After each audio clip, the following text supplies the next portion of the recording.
ஹாலிடேஸ்னாலே நம்ம K travels தான். தமிழகத்தின் முன்னணி டிராவல்ஸ் நிறுவனம். Plan your happy trips with K Travels. Edappadi AIADMK பக்கம் பிஜேபி கொண்டு போறதுக்கான எண்ணத்தில் இருக்காரு. இதை ஏற்க மறுக்கிற எடப்பாடியை ஏற்க செய்வது, அந்த இடத்திலிருந்து நகர்த்துவது. அப்படி நகர்த்திட்டால் அந்த இடத்துக்கு செங்கோட்டையன் வர வாய்ப்பு இருக்குங்கிறதும் கசிஞ்சுக்கிட்டு தான் இருக்கு. ரெண்டாவது, எடப்பாடியுடைய சம்பந்தி வீட்டில் நடந்த ரைடு, மாசிவ் ரைடு. பாதி விஷயம்தான் வெளியில சொல்லியிருக்காங்கன்னு தகவல் வருது, மீதி அவங்க கையில வச்சு அரசியலுக்காக பயன்படுத்தலாம். அதாவது இன்னைக்கு செங்கோட்டையனுடைய கருத்து இயல்புக்கு மாறாக அவர் வெளிப்படுத்தி இருக்கிற கருத்து. செங்கோட்டையன் கூப்பிடுறாங்க, என்ன அம்மா படத்தையே காணமே பாம்ப்ளெட்ல என்னன்னு கேட்கிறார். அதுல கூட வைக்கலைங்கிறது தெரிஞ்சுக்கிட்டு தான் இவர் நிகழ்ச்சிக்கு நான் போகாம புறக்கணிச்சேன்னு பேட்டி கொடுக்குறாரு. கடந்த கால செங்கோட்டையனுடைய செயல்பாடுகளை வச்சு பார்த்தா இப்படி வெளிப்படையாக பேட்டி கொடுக்குற நபர் அவர் அல்ல. 1.5 மாசம் முன்னாடி தினகரன் டெல்லி போயிட்டு வந்து ஒரு பேட்டி கொடுத்தாரு. என்டிஏ கூட்டணிக்கு அதிமுக வரணும், எடப்பாடி தலைமையில் வந்தாலும் சரி, இல்ல அந்த அப்படி வர மறுக்கிற எடப்பாடியை தள்ளி வைத்து விட்டு மற்ற 2ஆம் கட்ட தலைவர்கள் அதிமுக அழைச்சிட்டு வந்தாலும் சரின்னு ஒரு புள்ளி வச்சார். அந்த புள்ளியையும் இயல்பை மீறி பேசி இருக்கிற செங்கோட்டையினுடைய செயல்பாடை வச்சு பார்த்தா அப்போ எடப்பாடிக்கு எதிராக அல்லது ஒற்றுமையை விரும்பாத எடப்பாடி தேர்தலுக்கு பிறகு இவ்வளவு படுதோல்வி சந்திச்சிட்டோம், டெல்டாலையும் சவுத்லையும் கட்சி காணாம போயிடுச்சு, ஒரு சமூகமே நம்மளை விட்டு விலகி போயிருக்கு அப்படின்லாம் சொல்லி அண்ணன் நீங்கள் 26 முதலமைச்சர் ஆகணும்னா நல்ல கவனிங்க. இல்ல அப்படி ஒரு பருத்த பிறகு அந்த 6 பேர்ல ஒருத்தரான இதே செங்கோட்டையன் ஹிந்து பத்திரிகைக்கு வெளிப்படையா பேட்டியை கொடுத்தார். நாங்க சந்திச்சது உண்மைதான், விரும்பலைன்னா நீங்கள் அந்த இடத்தில் நீடிக்க மாட்டீர்கள். அதிமுக எதிர்பார்க்குது, ஏன்னா அது அதிமுக மிக நிச்சயமாக புத்துணர்ச்சியை கொடுக்கும். இந்த 2 பேர் சேர்ந்த திமுக திரட்டு தான்.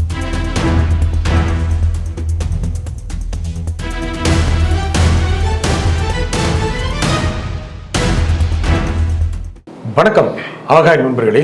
அதிமுக பிஜேபி பக்கம் போகுமா? எடப்பாடி அதற்கான சமிகைகளை காண்பிக்கிறாரா? இதை பற்றி பேசுவதற்காக பத்திரிகையாளர் எஸ்பி லட்சுமணன் நம்முடைய இருக்கிறார். வணக்கம் திரு லட்சுமணன். வணக்கம். எடப்பாடி அதிமுக பக்கம் பிஜேபி கொண்டு போறதுக்கான எண்ணத்தில் இருக்காரோ? எதை வச்சு இப்படி கேட்குறீங்கன்னு எனக்கு புரியல. என்ன நடந்தது அப்படி? முக்கியமா டெல்லி தேர்தல் முடிவை பத்தி பேசும்போது மக்கள் எங்கே பிஜேபி பெருவி இருக்காங்க, அதனால ஓட்டு போட்டாங்க அப்படின்னு சொன்னதும், இந்தியா கூட்டணி எங்கே இருக்கு அது இப்ப இல்லாம போயிடுச்சே அப்படின்னு சொன்னதும் கொஞ்சம் வெண்மை ஆயிட்டாரோ பிஜேபி பக்கம் அப்படிங்கிற எண்ணத்தை கொடுக்குதா இல்லையா? அதை மறுக்க முடியாது. ஆனால் திமுக அங்கம் வகிக்கிற இந்தியா கூட்டணியை பலவீனமா அல்லது அந்த பலவீனப்பட்டு போன உண்மையை கொஞ்சம் உறக்க சொல்லணுங்கிற அந்த உணர்வை திமுகவின் பிரதான எதிரியான அதிமுகவின் தலைமை பொறுப்பில் இருக்க எடப்பாடி சொல்லியிருந்தாருன்னா அது ஆச்சரியம் இல்லைன்னு தான் நான் சொல்லுவேன். அதை தாண்டி அதுக்குள்ள பார்க்கல. அதை தாண்டி அடுத்தடுத்த நாட்கள்ல நடக்கிற நிகழ்வுகள் பிஜேபியினுடைய சம்பந்தப்படுத்தி அதிமுகவை மையப்படுத்திய அரசியலில் பிஜேபியின் காய் நகர்த்தல்கள் அது திரைக்கு முன்னாலும் பின்னாலும் இருக்கிறதோ அப்படின்னு சந்தேகப்படுற நிகழ்வுகள் அதற்கு அடுத்தடுத்து வந்துடுச்சு. அப்படிதான் நான் பாக்குறேன். முக்கியமா ரெட்டலை பற்றின பிரச்சனை, ரெட்டலைக்கு தொடர்ந்து ஒரு அச்சுறுத்தல் இருக்கோ, அது தேர்தல் ஆணையம் அச்சுறுத்தலுக்கு உட்படுத்துமோ அப்படிங்கிற எண்ணம் வருது இல்ல? ஆமா, உயர்நீதிமன்றமே இதுல ஒரு முடிவு எடுக்கலாம். உயர்நீதிமன்றமே எடப்பாடி தான் பொதுச்செயலாளர்னு சொல்லியிருக்கிறாங்க அப்படின்லாம் சொல்லி அமைதி காத்திருக்க வேண்டிய அல்லது அந்த கருத்துக்களை மையப்படுத்தி ஒரு அபிடவிட் தாக்கல் பண்ணியிருக்க வேண்டிய தேர்தல் ஆணையம் நீதிமன்றத்திற்கு இருக்கிற அத்தனை அதிகாரங்கள் எங்களுக்கும் இருக்கு, உட்கட்சி விவகாரங்களை விசாரிக்கிற வகையில கான்ஸ்டிடியூஷனல் அதிகாரம் தான் அதை அவங்க சொல்றாங்க, இல்லாத சொல்லல. அப்படி சொல்லி இந்த விவகாரத்தை நாங்கள் விசாரிப்போம்னு இவ்வளவு அழுத்தமா வாதங்களை பதிவு பண்றதை பார்த்தா நம்ம டேபிள்ல அந்த விவகாரம் வரணும்னு அவங்க விரும்புறாங்க. தேர்தல் ஆணையங்கிறதோட நான் நிறுத்த மாட்டேன். அந்த ஆணையத்தை நேரடியாகவும் மறைமுகமாகவும் இயக்கிய பிஜேபியுடைய கைகள் அதனுடைய கருத்துக்களும் அதுல பதிந்திருக்கிறதா நான் பார்ப்பேன். அப்போ ஒரு த்ரெட் எங்க தொங்கிக்கிட்டே இருக்கு. நீங்க சொன்ன எடப்பாடியுடைய பிரஸ் மீட் இருக்கு, ஆமா மக்கள் விரும்பி இருக்காங்க பிஜேபி போட்டாங்கன்னு சொன்னதுல இந்த பயம் கலந்த ஒரு உணர்வு இருக்கா நமக்கு தெரியாது. ஆனால் நீதிமன்றத்தில் தேர்தல் ஆணையம் வச்ச வலுவான வாதங்களை பார்த்தா அந்த விவகாரத்தை நாங்க விசாரிச்சுதான் ஆவோன்ற முடிவில் அவங்க இருக்கிறதே. அதிமுகவினுடைய விவகாரங்களை பிஜேபி இன்னும் தங்களுடைய பிடியை நேரடியாகவும் மறைமுகமாக விட விரும்பல அல்லது இன்னும் விடலைன்னு தான் நம்ம புரிஞ்சுக்க முடியுது. அதெல்லாம் கொஞ்சம் அச்சுறுத்தல் வந்துருமோ ரெட்டலைக்கு, அதனால கொஞ்சம் இது எடப்பாடியினுடைய செயல்பாடுகள்ல தான் இருக்கு. ஏன்னா சார், ஜெயலலிதாவுடைய மறைவுக்கு பிறகு அதிமுகவுடைய அரசியல் விவகாரங்கள்ல தலையிட்டு ஓபிஎஸ் தூண்டி விட்டு மறைமுகமா நீங்க போய் தர்ம யுத்தம் நடத்துங்கன்னு சொல்லி அதை ஒரு சில மாசம் அந்த யுத்தத்தை நடத்த விட்டு அப்புறம் அந்த யுத்தத்தை முடிச்சுக்கோங்க எடப்பாடியோட போய் சேர்ந்துக்கங்கன்னு சொன்னது, அவங்க கொடுக்குற பதவி வாங்கிக்கங்கன்னு சொன்னது. அதன் பிறகு அரசியலமைப்பு சட்டப்படியே சட்டமன்றத்துல பெரும்பான்மை நிரூபிக்க வேண்டிய சூழல் எடப்பாடிக்கு வந்த போதும் கூட அந்த கட்டாயம் என்கிற அந்த ஒரு விதிமுறையை தூக்கி காலில் போட்டு மிதிச்சுட்டு காட்டுல பறக்க விட்டு ஆளுநரை மௌனமா இருக்க வச்சு 4 ஆண்டுகள் அந்த ஆட்சியை காப்பாத்திட்டு வந்தது அத்தனையும் பிஜேபி தான். அப்படி செஞ்ச பிஜேபி அது கிட்டத்தட்ட அதிமுக பிளவுக்கு வழிவகுத்த பிஜேபி திருப்பி ஒண்ணுபடுத்துறாங்க. அதுல திருப்பி சசிகலா குரூப்பை தள்ளியே வச்சிருக்கணும்னு ஒரு சின்ன பிளவை நீடிச்சுக்கிட்டே போன பிஜேபி அந்த சட்டமன்ற தேர்தலில் கிடைத்த தோல்வியையும் மனசுல வச்சு, இந்த நாடாளுமன்ற தேர்தலில் கிடைச்ச படுதோல்வியை, தமிழ்நாட்டை சொல்றேன் நான், அதையும் மனசுல வச்சு ஒன்றுபட்ட அதிமுக அவசியம், அதிமுக நல்லதுக்கு இல்லை, 29 நாடாளுமன்ற தேர்தல் வரும்போது பலமான அதிமுக நாம கூட்டணி சேரணுங்கிற அந்த சுயநலம் கலந்த பார்வையில அதிமுக ஒன்றுபடணும்னு அவங்க விரும்புறதா தகவல் வந்துகிட்டே இருக்கு. அது நேரடியாகவும் சிலதை நம்ம பார்க்க முடியுது, மறைமுகமா நடக்கிற சில விஷயங்களை டாட்ஸ் இணைச்சு பார்த்தா அப்படிதான் தோணுது. அப்போ இதை ஏற்க மறுக்கிற எடப்பாடியை ஏற்க செய்வது, அப்படி இல்லை என்றால் அந்த எடப்பாடிக்கு சங்கடங்களை, சில அசௌகரியங்களை கொடுத்து நகர்த்துறது, அந்த இடத்திலிருந்து நகர்த்துவது. அப்படி நகர்த்திட்டால் அந்த இடத்துக்கு செங்கோட்டையன் வர வாய்ப்பு இருக்குங்கிறதும் கசிஞ்சுக்கிட்டு தான் இருக்கு. இதை உறுதிப்படுத்துற மாதிரிதான் 3 விஷயங்கள். ஒண்ணு, நம்ம பேசுறது ரெட்டை விவகாரம், அதுல தேர்தல் ஆணையம் காட்டுகிற ஆர்வம். 2வது, எடப்பாடியுடைய சம்பந்தி வீட்டில் நடந்த ரெய்டு, மாசிவ் ரெய்டு. அது பாதி விஷயம்தான் வெளியில சொல்லியிருக்காங்கன்னு தகவல் வருது, மீதி அவங்க கையில வச்சு அரசியலுக்காக பயன்படுத்தலாம், சட்டத்துக்கு உட்பட்டு அரசியலுக்கு அவங்க பயன்படுத்தலாம். ஏன்னா அதுதான் அவங்க சொல்லுவாங்க, நாங்க ஏஜென்சியில தலையிடுறதே இல்லை அப்படிம்பாங்க. அவங்க தலையிடாததான் நம்ம பார்த்துட்டு தானே இருக்கிறோம் எல்லா மாநிலங்கள்லையும். அது 2வது. 3வது, இன்னைக்கு செங்கோட்டையனுடைய கருத்து இயல்புக்கு மாறாக அவர் வெளிப்படுத்தி இருக்கிற கருத்து, அத்திக்கடவு அவிநாசி திட்டத்துக்காக, அதை அமல்படுத்தியதற்காக, அதுக்கு அனுமதி கொடுத்தது அப்படின்னு பல விஷயங்களுக்காக எடப்பாடிக்கு நடந்த பாராட்டு விழா நடத்துறது விவசாய சங்கம்னு வச்சுப்போம். ஆமா, அவங்க தான் நடத்தினாங்க. செங்கோட்டையனை போய் பார்த்து கூப்பிடுறாங்க. ஏன்னா அதுல பயன்பெறுகிற மாவட்டங்கள்ல அல்லது அவரும் அந்த ஏரியாக்காரங்கனாலையும் செங்கோட்டையை கூப்பிடுறாங்க. என்ன அம்மா படத்தையே காணமே பாம்ப்ளெட்ல என்னன்னு கேட்கிறார். அம்மா படத்தை போனோம், இனிமேல் நாங்க எப்படி மாத்துறதுங்கிறாங்க. சரி, நோட்டீஸ்ல கையில இருக்கிறதுல பாம்ப்ளெட்ல மாத்த முடியாது, நிகழ்ச்சி நடக்கிற இடத்துல அதன் பிறகு 4 நாள் கழிச்சா நிகழ்ச்சி நடக்குது, அதுல கூட வைக்கலைங்கிறது தெரிஞ்சுக்கிட்டு தான் இவர் நிகழ்ச்சிக்கு நான் போகாம புறக்கணிச்சேன்னு பேட்டி கொடுக்குறாரு. நிகழ்ச்சிக்கு போகாம இருக்கிறது ஒன்றும் பெரிய குற்றம் கிடையாது. ஆனால் கடந்த கால செங்கோட்டையனுடைய செயல்பாடுகளை வச்சு பார்த்தா இப்படி வெளிப்படையாக பேட்டி கொடுக்கிற நபர் அவர் அல்ல. ஆமான்னு அப்புறம் வர எடுத்துக்கிட்ட காரணம், நியாயமான காரணம், யாராலையும் தப்பே சொல்ல முடியாது. ஏன்னா அம்மா படத்தை வைக்கலையான்னா எந்த அதிமுக தொண்டு தப்புன்னு சொல்ல முடியும். ஆமா இல்ல, ஏன் வைக்கலன்னு கேட்கலாம். எம்ஜிஆர் படத்தை வைக்கல, குறைஞ்சபட்சம் ஜெயலலிதா எடுத்துப்போமே, சமகாலத்துல எடுத்துப்போம். ஏன்னா டெக்னிக்கலாவும் அது சரி. ஏன்னா ஜெயலலிதா தான் முதல் முறையா நிதி ஒதுக்குறாங்க, அவங்க ஒப்புதல் கொடுக்குறாங்க, நிதியமைச்சருங்கிற முறையில ஓபிஎஸ் கையெழுத்து போடுறாரு. 3,27,00,000 நிதி ஒதுக்குறாங்க ஃபீசிபிலிட்டி ஸ்டடிக்கு, முதல் நிதி அதுதான். அப்ப அந்த அடிப்படையில அம்மா படத்தை வைக்கணுமேனு இருக்கு. ஓபிஎஸ் படத்தை வைக்க மாட்டீங்க, அவர் வெளியில இருக்கிறாரு. அம்மா படம் அவரே வைக்கல, இந்த டெக்னிக்கலாவே விடுங்க சார். எனக்கு நடக்கிற பாராட்டு விழா, நான் யாரு, அம்மாவால அறிமுகப்படுத்தப்பட்ட அடையாளப்படுத்தப்பட்ட அம்மா படத்தை வைங்கன்னு சொன்னா எடப்பாடி குறைஞ்சிருவாரா? இதைத்தான் அதிமுக தொண்டர்கள் பேச ஆரம்பிப்பாங்க.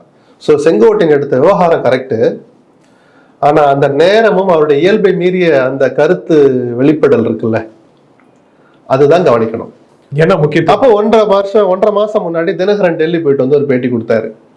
என்டிஏ கூட்டணிக்கு அதிமுக வரணும், எடப்பாடி தலைமையில் வந்தாலும் சரி, இல்ல அந்த அப்படி வர மறுக்கிற எடப்பாடியை தள்ளி வைத்து விட்டு மற்ற 2ஆம் கட்ட தலைவர்கள் அதிமுக அழைச்சிட்டு வந்தாலும் சரின்னு ஒரு புள்ளி வச்சார். அப்பவே நான் சந்தேகத்தோட தான் பார்த்தேன். அங்கே போய் யாரை பார்த்தாரோ என்ன பேசுவாரோ நமக்கு தெரியாது, ஆனால் அந்த கருத்து புறக்கணிக்க முடியாத கருத்து. டெல்லி போயிட்டு வந்தாலே இங்க ஒரு விஷயம் இருக்குன்னு தான் அர்த்தம். அது ஸ்டாலின் போயிட்டு வந்தாலும் சரி, உதயநிதி போயிட்டு வந்தாலும் சரி, தினகரனோ சசிகலா போயிட்டு வந்தாலும் அர்த்தம் அதுதான். ஏன்னா கடந்த காலங்களில் தங்கமணி, வேலுமணி எத்தனை தடவை போயிட்டு வந்தாங்கன்னு எல்லாரும் பார்த்தோம். ஆட்சியில் இருக்கிற போதே ஊரக வளர்ச்சித்துறைக்கு நிதி தரலைன்ட்டு நிர்மலா சீதாராமன் மனு கொடுக்க போனோம்பாங்க. ரயில்வேக்கு நிதி ஒதுக்கல, ரயில்வே திட்டங்களை அறிவிக்கலன்னு நிர்மலா சீதாராமன், எந்த எனக்கு எடுத்தாலும் நிர்மலாட்ட போறீங்கன்னா காரணம் இதுதான்பாங்க. அந்த அமைச்சரை பார்த்து கொடுக்க மாட்டாங்க.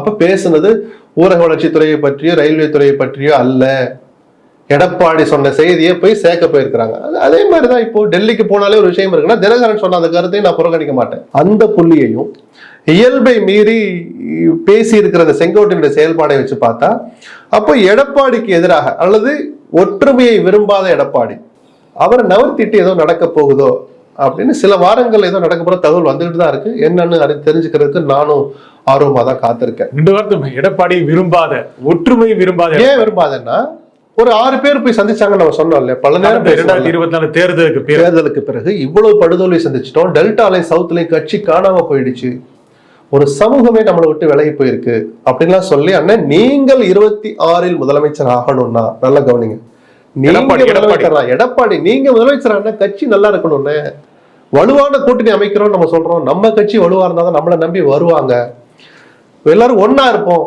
சசிகலா சேர்த்துக்கோ பொதுச்சாளர் பதவி கொடுப்போம், தினகரனை சேர்த்துக்கோ துணை பொதுச்சாளர் ஆக்கிறோம், பொருளாளர் ஆக்கிறோம்னு சொல்லல, ஓபிஎஸ் கூட்டாந்து அதே பொருளாளர் கொடுப்போம்னு சொல்லல. எல்லாரும் ஒன்னா இருப்பாங்கிற ஒரு கருத்தை கொண்டு போய் வைக்கிறாங்க. ஒரு வரி ஏத்துக்க மறுத்திருந்தா கூட சரி நம்ம திருப்பி பேசுவோம் தான் சொல்லிட்டு எந்திரிச்சாங்க. அதை நானும் பல பேட்டிகள்ல பதிவு பண்ணேன். ஆனா சில மாசம் கழிச்சு எடப்பாடி என்ன சொன்னார், அப்படி ஒரு சந்திப்பே நடக்கலைன்னார். இதுதான் ஒரு தலைவனுக்குரிய பண்பு அல்லன்னு நான் திரும்ப பேட்டி கொடுத்தோம். வேலுமணி இருந்தார், அமைதியா இருந்தாரு. அப்ப எஸ்பி வேலுமணி இன்னொரு முன்னாள் அமைச்சர் என்ன சொன்னாரு, ஏப்பா அத்தனை 10 நிருபர்கள் அவரை பார்த்து கேட்டீங்களே, நீங்க அந்த கூட்டத்துல கலந்துக்கிட்டீங்களா, போன என்ன ஒரு வார்த்தை கேட்டுதான் நான் ஆமான் இருப்பேன்னாரு. அதை நக்கலா சொன்னாரோ இல்ல தப்பிச்சுக்கிட்டு வந்துட்டோமேன்ற சந்தோஷத்துல சொன்னாரோ தெரியல. பொதுச்சாளர்கள் உள்ள ஒரு பயம் இருக்கும். அதனாலதான் 6 பேர் மொத்தமா போனாங்க. இன்னும் பல பேருக்கு அந்த எண்ணம் இருக்கு, கட்சி நல்லா இருக்கணும், ஒற்றுமையா இருக்கணும்னு.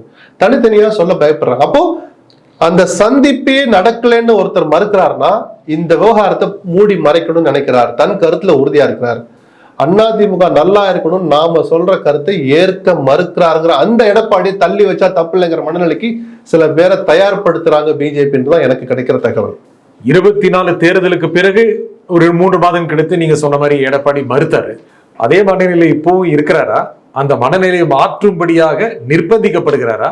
இல்ல, அப்படி அவர் மறுத்த பிறகு அந்த 6 பேர்ல ஒருத்தரான இதே செங்கோட்டையன் ஹிந்து பத்திரிகைக்கு வெளிப்படையா பேட்டியை கொடுத்தார். நாங்க சந்திச்சது உண்மைதான், கட்சி நலனுக்காக சில கருத்துக்களை விவாதிச்சோம். ஆமா, கட்சி நலன் தான்.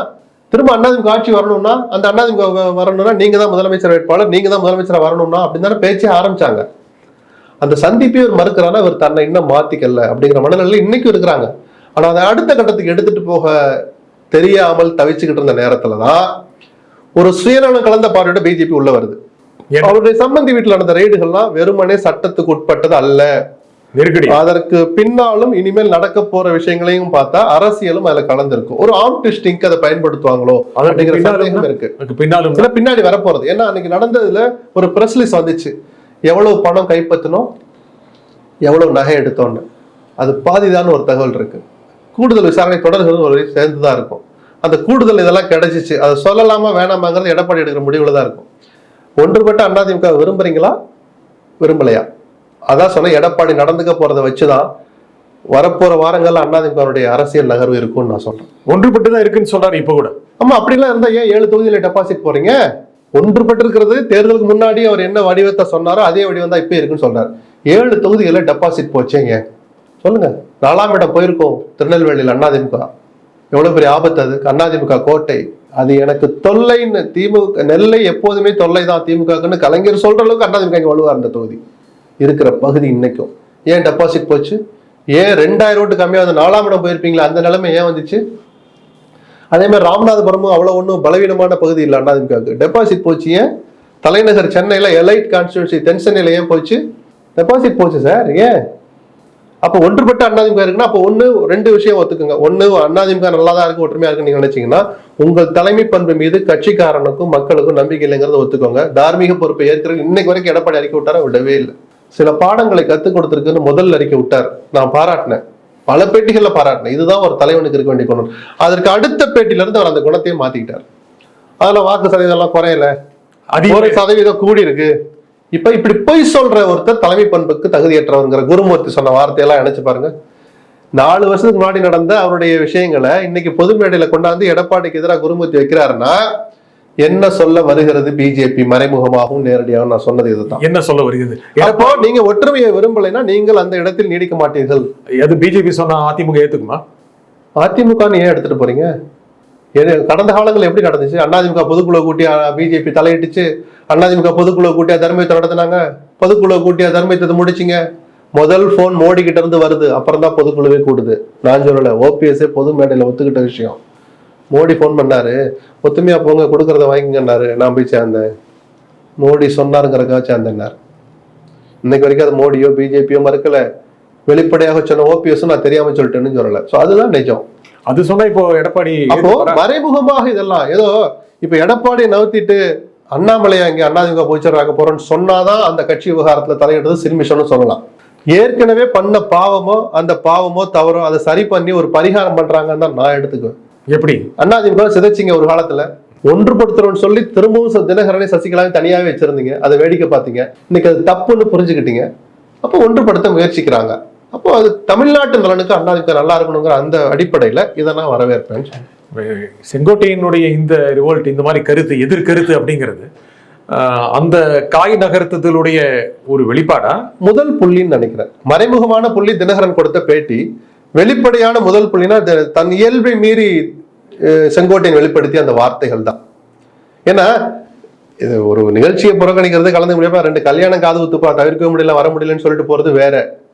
ஜெயலலிதா படத்தை ஏன் வைக்கல என்ன விஷயம், அது மட்டும் இல்ல. அதுல என்ன புரிஞ்சிருக்கு தெரியுமா? ஜெயலலிதா படம் இல்லை என்பதை தெரிந்திருந்தும் எடப்பாடி தன்னிலை முல்லைப்படுத்துகிறார் தன்னை அப்படிங்கிற அந்த விமர்சனமும் அதுல ஒளிஞ்சிருக்கு நினைக்கிறீங்களா? ஆமா, அதைத்தானே நான் புரிஞ்சுக்குவேன். இல்ல 4 நாள் முன்னாடி நான் சொல்லிட்டேனே, எடப்பாடிக்கு அந்த காதுக்கு போயிருக்குமே, ஏன் அவர் தடுக்கல, ஏன் அம்மா படத்தை வைக்கல? அவருப்பா எடப்பாடியும் அதை அனுமதிக்கிறாரா? அவருடைய நிகழ்ச்சியில நீங்களே சொன்ன மாதிரி அது எப்ப நான் வரணும்னா வைனா வச்சிட போறோம் சார். எப்ப இந்த திட்டத்துக்கு நிதி கொடுத்தது அம்மா படத்தை வைங்க பண்ண வைக்க இல்ல நாங்க ஒன்லி உங்களுக்கு தான் பாராட்டு, வேற யாரும் வைக்க மாட்டோம். இன்னொரு சொல்லட்டுமா, இந்த திட்டத்தை தொடங்கி வச்சது யார்? இப்போ ஸ்டாலின். இப்ப முதலமைச்சரா இருக்கிற ஸ்டாலின். அவருக்கு ஒரு பாராட்டுகள் நடந்தா இல்ல இதுல முதல் முறையாக 3.27 கோடி நிதி ஒதுக்கிய OPS படத்தை வச்சாதான் நான் வருவேன்னு ஸ்டாலின் சொல்ல போறாரா? கலைஞர் காலத்திலேயே ஃபீசிபிலிட்டி ஸ்டடி நடந்திருக்கு, கலைஞர் படத்தை வைங்கன்னு அவர் சொல்லுவார். இதுதான் சார் ஒரு தலைவனுக்கு இருக்க வேண்டிய உணர்வு.